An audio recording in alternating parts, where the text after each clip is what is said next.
নমস্কাৰ মৰমৰ ছাত্ৰ ছাত্ৰীসকল মই পুনৰ আজি ষষ্ঠ শ্ৰেণীৰ গণিতৰ পাঠ আৰম্ভ কৰিবলৈ লৈছোঁ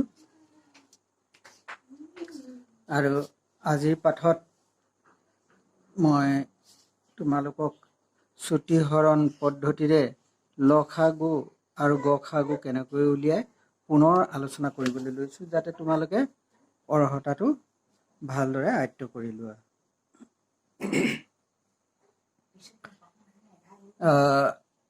তাৰ বাবে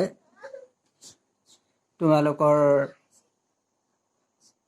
নিজে কৰা বুলি তোমালোকৰ কিতাপত দিয়া আছে পৃষ্ঠা 48ত তাতে 1 নম্বৰটো মই কৰি দিছিলোঁ আগতে। এতিয়া 2 নম্বৰৰ 20, 25, 30 এই সংখ্যাকেইটা পৰা লসাগু কেনেকৈ উলিওৱা হয় ছুটিহৰণ পদ্ধতিৰে আৰু গসাগু কেনেকৈ উলিওৱা হ'ব মই দুয়োটা দেখুৱাই দিছোঁ। তোমালোকে এবাৰ ভালকৈ চাই ল'বা।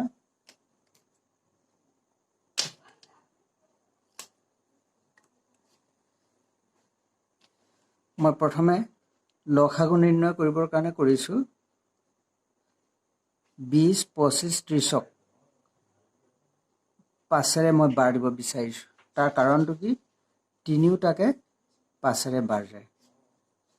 5 4 গুণ 20, 5 5 গুণ 25, 5 6 গুণ 30। এনে চাবলৈ গ'লে এতিয়া 4, 5, 6 এই তিনিওটা সংখ্যাকে হৰণ কৰিব পৰা তেনে কোনো ভাজক ইয়াত নাপাম। গতিকে আমি দুটাক দিব পাৰি নেকি সেইটো চাম। পাৰিম। যদি 2ৰে দিওঁ তেতিয়াহ'লে 2 2 গুণ 4, 5ক কৰিব নোৱাৰোঁ, 5টো নমাই লোৱা তোমালোকে। 2 3 গুণ 6। এতিয়া আচলতে ইয়াত গোটেইকেইটা পৰস্পৰ মৌলিক সংখ্যা ওলাই গ'ল, কিন্তু তথাপিতো তোমালোকৰ খেলি মেলি লাগে যদি তোমালোকে এদাই নোহোৱালৈকে কৰি যোৱা। 2টোক আকৌ কৰিলোঁ, 2 এগুণ 2, 5টোক নোৱাৰিলোঁ নমাই অনা, তাৰপিছত 3টোক নোৱাৰিলোঁ নমাই অনা। এতিয়া আমাৰ 5টোৰে কৰা। 1টোক নোৱাৰোঁ নমাই অনা, 1 5 গুণ 5, 3টোক নোৱাৰোঁ নমাই অনা। 3ৰে হৰণ কৰিলে 1টোক এইকেইটাক নোৱাৰোঁ নমাই আনিলোঁ, 3 এগুণ 3। মানে 1 নোলোৱালৈকে তোমালোকে কৰি থাকিব লাগে। এতেকে সিহঁতৰ নিৰ্ণয় লসাগু, মই ইয়াত নিৰ্ণয় লসাগু বুলি লিখিছোঁ।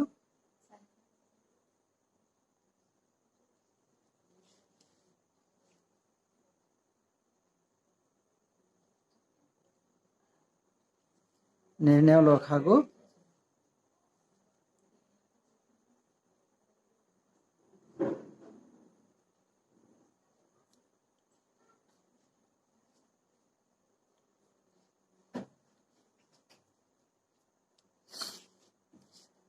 কি পালা? 2 পূৰণ 2 পূৰণ 3 পূৰণ 5 পূৰণ 5 কিমান হ'ব?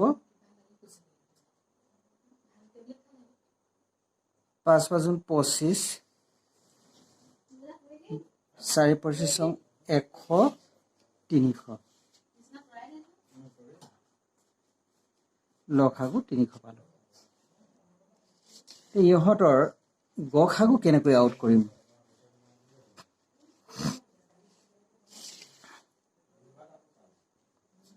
ইয়াতে কৰি দিছোঁ মই।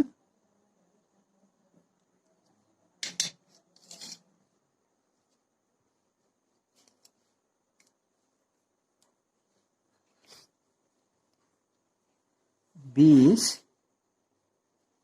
25 30 আগৰ দৰে 5ৰে ইয়াক হৰণ কৰিলোঁ।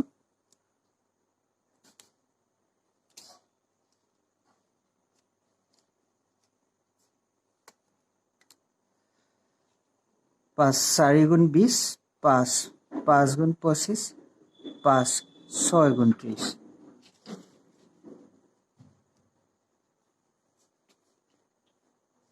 এতিয়া তিনিওটাকে হৰণ কৰিব পৰা কিবা উৎপাদক আছে নেকি? নিশ্চয় নাই। 4 আৰু 6 2ৰে যাব, কিন্তু 5টোক নাযায়। তিনিওটাকে যিহেতু হৰণ কৰিব পৰা কোনো সাধাৰণ উৎপাদক নাই, গতিকে আমাৰ ছুটি নিয়মৰ হৰণ প্ৰক্ৰিয়াটো ইয়াতে আমাৰ সমাপ্ত হ'ব। এইটো গসাগুৰ ক্ষেত্ৰত। কিন্তু লসাগুৰ ক্ষেত্ৰত আমি কৰি গৈ থাকিব পাৰিম 1 নোলোৱালৈকে। গতিকে এটাকে গসাগু হ'ব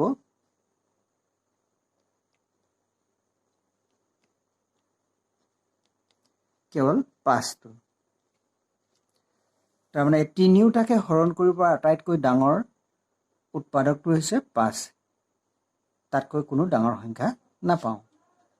তো এই ধৰণে আমি একেটা অংককে লসাগু আৰু গসাগু দুয়োটা উলিয়াই গ'লে আমি দুয়োটাৰ পাৰ্থক্যটো সহজে ধৰিব পাৰিম। এতিয়া পুনৰ মই বেলেগ এটা দিছোঁ, তোমালোকে বাকী তাৰ এইকেইটা 3 আৰু 4 কেইটা কৰি পেলাবা। মই বেলেগ দিছোঁ।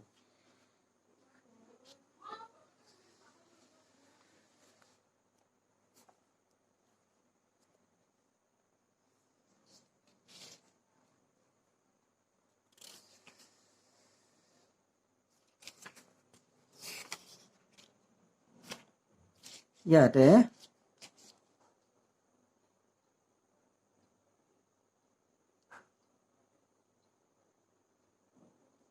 মই 2 নম্বৰ বুলি লিখিছোঁ। 9, 15 মই সৰু এটা অংক দিছোঁ। 9 আৰু 15 ইহঁতৰ আমাৰ লসাগু কেনেকৈ উলিয়াম, গসাগু কেনেকৈ উলিয়াম, ছুটি হৰণ পদ্ধতিৰে। ইয়াত মেইন অৰ্হতাটো হৈছে কি, তোমালোকে হৰণ কৰাটো দক্ষ হ'ব লাগিব। দুইটাকে হৰণ কৰিব পৰা ৰাখি আমাৰ কি আছে, 3। 3 3 গুণ 9, 3 5 গুণ 15। এতিয়া লসাগু উলিয়াবলৈ বিচাৰিলোঁ আমি। গতিকে 3ৰে বাৰ যাব, 3 গুণ 3, 5টো বাৰ নাযায়, নমাই ল'লোঁ। 5ৰে কৰিম 1 আৰু এইটো 1।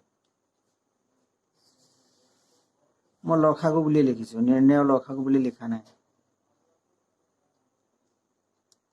3 পূৰণ 3 পূৰণ 5 সমান কিমান হ'ল, 45। দেখিছানে বাৰু, 45 পালোঁ।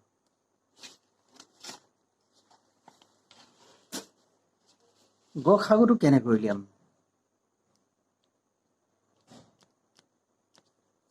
ইয়াতো 3ৰে বাৰ যাব, 3 3 গুণ 9, 3 5 গুণ 15। এতিয়া দুইটাকে হৰণ কৰিব পৰা কোনো উৎপাদক নাই। এটাকে আমাৰ গসাগুটো হ'ব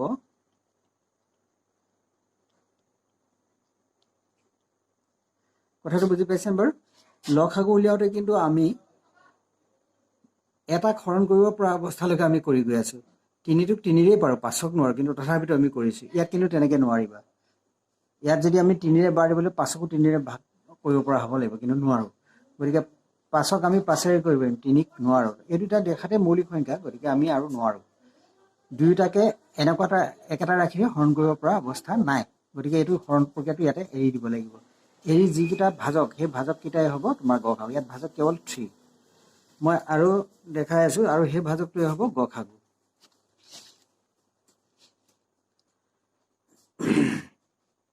মই কিছু সৰু অংক লৈ দেখাই আছোঁ তোমালোকক। 8 12 3 নম্বৰ এটা লৈছোঁ। 8, 12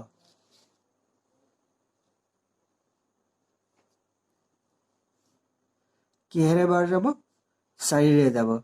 4ৰে জানো দিম আমি, কাৰণ কেলে 4টো মৌলিক নহয়। গতিকে আমি 2ৰে আৰম্ভ কৰিলোঁ। 2 4 গুণ 8, 2ৰে বাৰ দিছোঁ, আৰু দুইটা যুগ্ম সংখ্যা 2ৰে যাব। তোমালোকে 4ৰে যাব বুলি 4ৰে দি নিদিবা। এইটো 2 6 গুণ 12, আকৌ 2ৰে যাব। 2 3 গুণ 2 2 গুণ 4, 2 3 গুণ 6।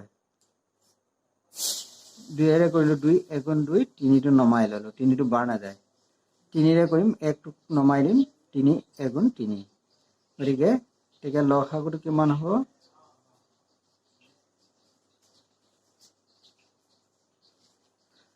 2 পূৰণ 2 পূৰণ 2 পূৰণ 3 24 গসাগু কিমান হ'ব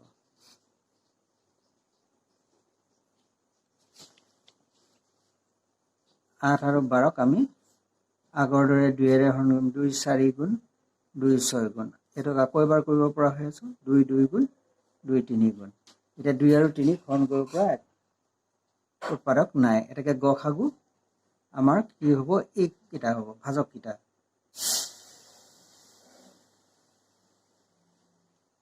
2 পূৰণ 2 সমান 4 বুজিব পাৰিছেনে বাৰু তোমালোকে এতিয়া মই অলপ ডাঙৰ সংখ্যা লৈ ললো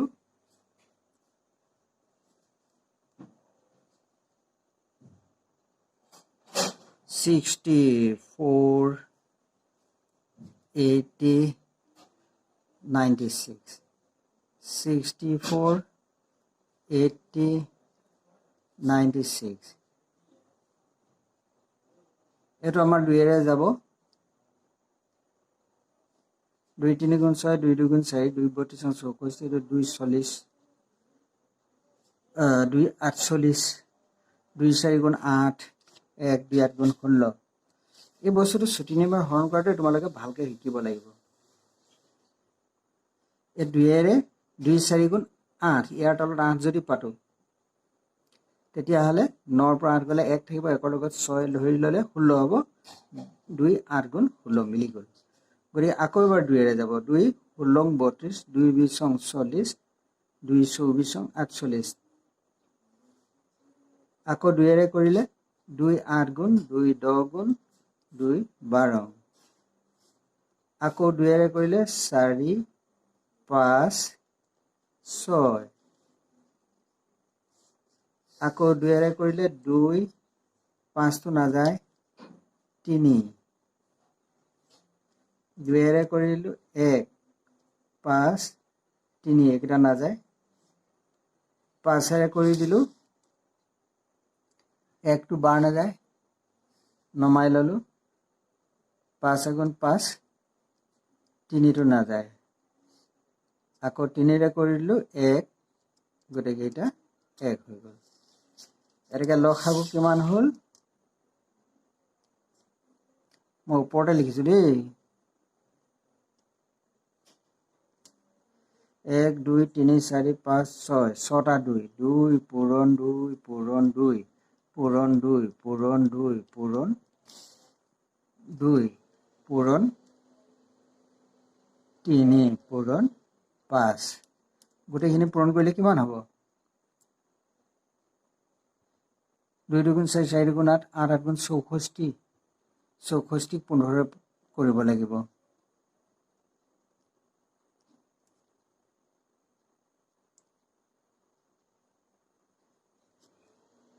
15 64 কৰিলে 4 গুণ 60 6 গুণ 90 0 6 9 960 পাম গৰিকে ইহঁতৰ লসাগুটো হ'ব 960 গসাগুটো কেনেকৈ উলিয়াম 64 80 96 2 ৰে কৰিলো 2 32 2 40 48 16 20 24 8 10 12 4 5 6 এটা তিনিটাকে কৰিব পৰা আমি ৰাখি আৰু নাপাওঁ গতিকে গসাগু হ'ব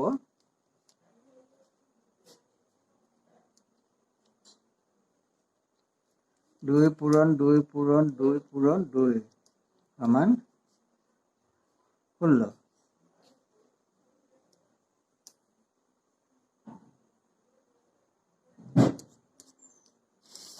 দেখা পোৱা নাই নেকি বাৰু 16 এটা গতিকে এই ধৰণে আমি ছুটি হৰণ প্ৰক্ৰিয়াৰে ৰাখিবোৰৰ গসাগু উলিয়াব বা লসাগু উলিয়াব পাৰিম এই প্ৰক্ৰিয়াটোৱে আমাৰ শেষত বেছিকৈ আমি ব্যৱহাৰ কৰিম গতিকে তোমালোকে খুব ভালকৈ প্ৰেক্টিছ কৰিব লাগিব ইয়াৰ পাছতো মই আৰু অলপ কথা আছে মই কৈ দিছোঁ একোৱে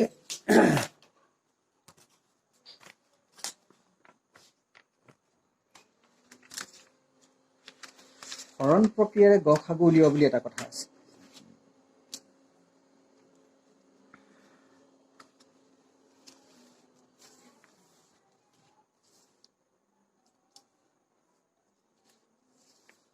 হৰণ প্ৰক্ৰিয়াৰে গসাগু উলিওৱা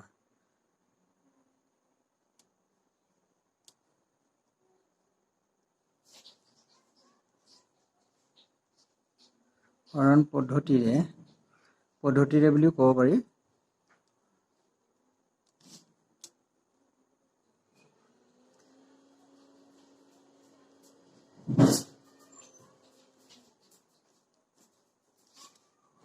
হৰণ পদ্ধতিৰে গসাগু নিৰ্ণয় তেলে এটা কথা মনত ৰাখিবা কিন্তু এইটো পদ্ধতিৰে আমি লসাগু নুলিয়াও দেই এতিয়া কেনেকৈ আমি উলিয়াম মই এটা সৰু অংকৰে মই আৰম্ভ কৰিছোঁ প্ৰথম 1 2 6 আৰু 8 এই সংখ্যা দুটা হৰণ পদ্ধতি ইয়াত সৰুটোৰে ডাঙৰটোক হৰণ কৰি দিব লাগে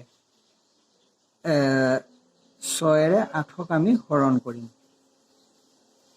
6 গুণ 6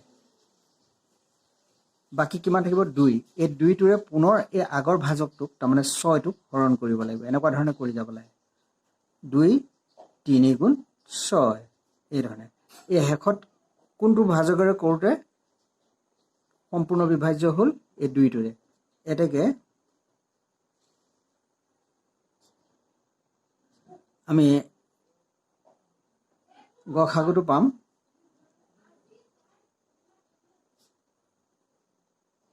2 অৰ্থাৎ হেকৰ ভাজকটো হল কি 2 গতিকে গসাগু 2 ইমান নিলিখো আৰু মই অলপ ছুটিকৈ লিখিছোঁ তেনেকুৱাকৈ যদি 5টা ৰাখি থাকে তেতিয়াহলে আমি 3টা ৰাখি থাকে কেনেকৈ উলিয়াম মই 2 নম্বৰত এটা কৰি দিছোঁ তোমালোকক 6 12 18 ইয়াৰ আটাইতকৈ সৰু কোনটো 6 ৰে 12 কৰোঁ আমি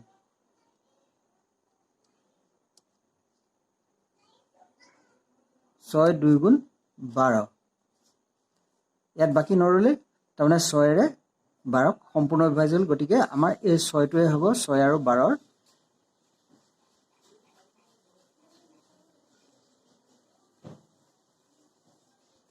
6 আৰু 12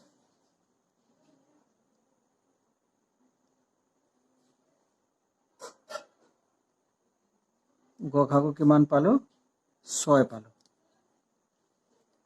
6 ৰে হৰণ কৰোতে ভাগ নথকাকৈ হৰণ হল বিভাজ্য হল গতিকে তাৰ গসাগুটো 6টোৱে হ'ল এতিয়া 6 আৰু 18 এই গসাগুটো আৰু 18 6 আৰু 18 গসাগু আমি নিৰ্ণয় কৰিম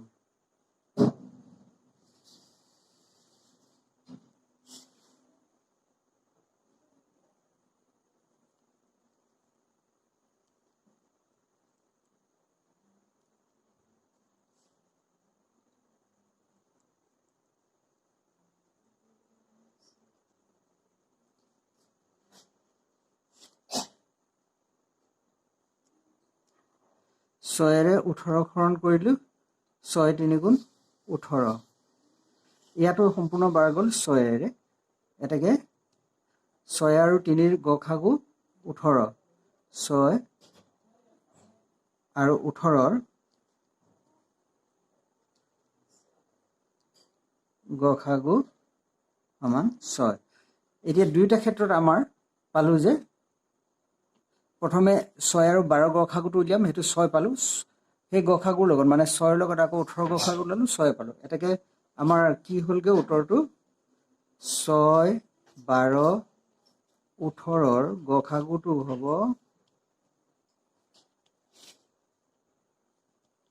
6 বুলি পাম এই ধৰণে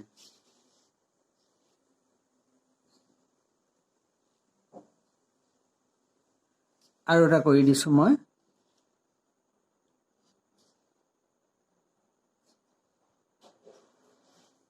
36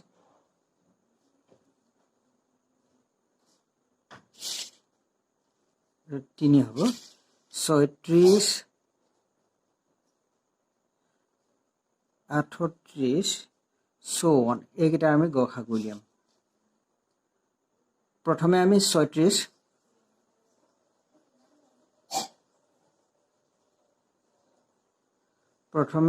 36 আৰু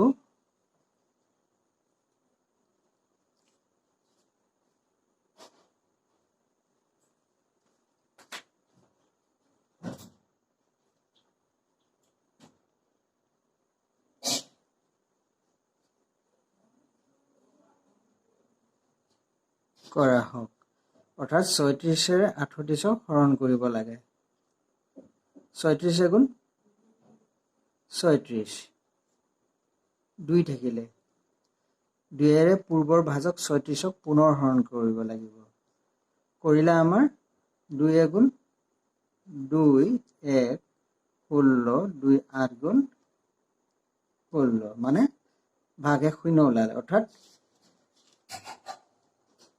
এটাকে 36 আৰু 38ৰ গসাগু সমান 2 এতিয়া 2 আৰু শেষত কিমান আছে 54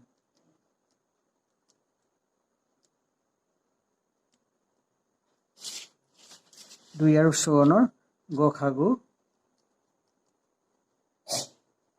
উলিওৱা হওক 2 ৰে 54ক হৰণ কৰিলে 2 2 গুণ 4 27 হয় আৰু 2 7 গুণ 14 এতিয়া 2 54ৰ গসাগু কিমান পালো 2 অৰ্থাৎ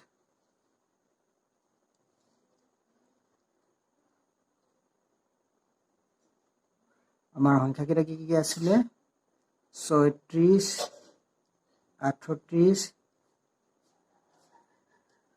আৰু 54ৰ গসাগু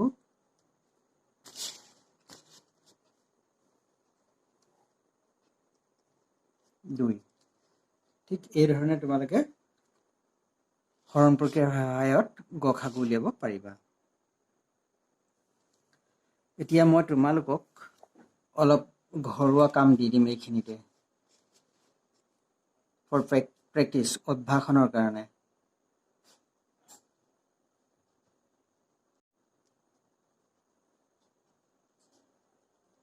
অভ্যাস কৰা বুলি দিছো মই 1 নম্বৰ দিছো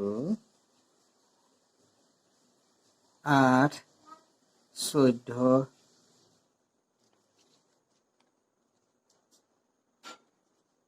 2 নম্বৰ দিছো 10 15 3 নম্বৰ দিছো 25 35 4 নম্বৰ 45 60 5 নম্বৰ 12 18 6 নম্বৰ দিছো 75 100 7 নম্বৰ দিলো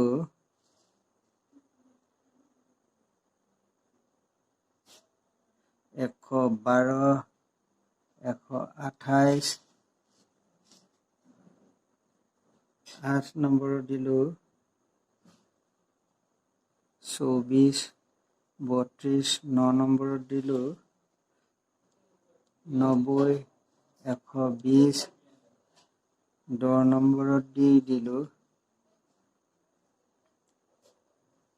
48 60 72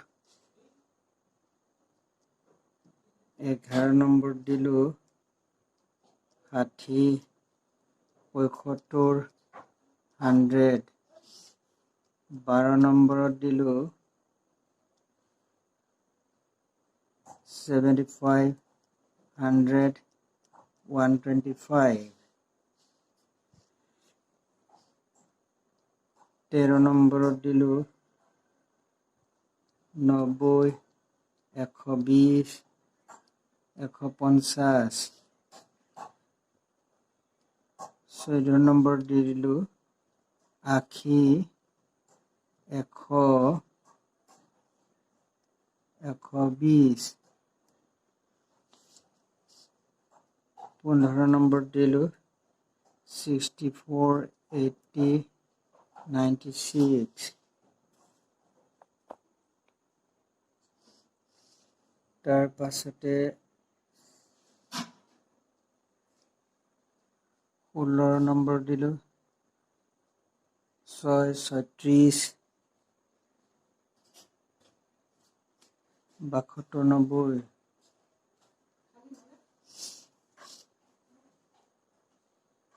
17 নম্বৰ দি দিলো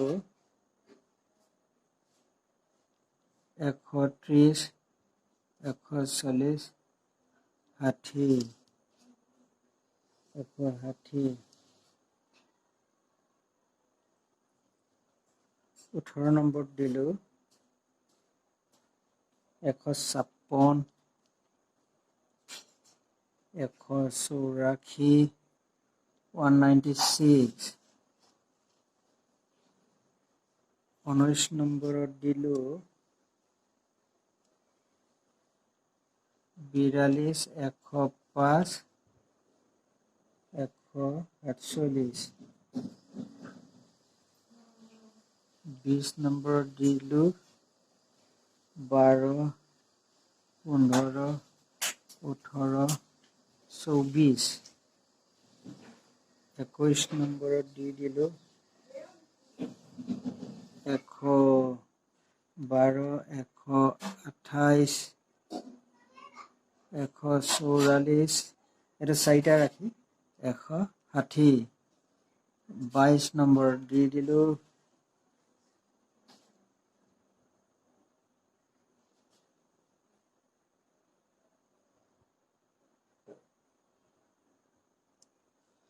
18, 30, 36. এইখিনি মই তোমালোকক হোমৱৰ্ক হিচাপে দিলো। গতিকে আজিলৈ তোমালোকৰ পাঠ মই ইমানটা সামৰিছোঁ। তোমালোকে এইখিনি ভালদৰে প্ৰেক্টিছ কৰিবা আৰু মই দিম। এই কামখিনি সম্পূৰ্ণ নোহোৱালৈকে মই ঘূৰাই ঘূৰাই কৰাই থাকিম। ধন্যবাদ।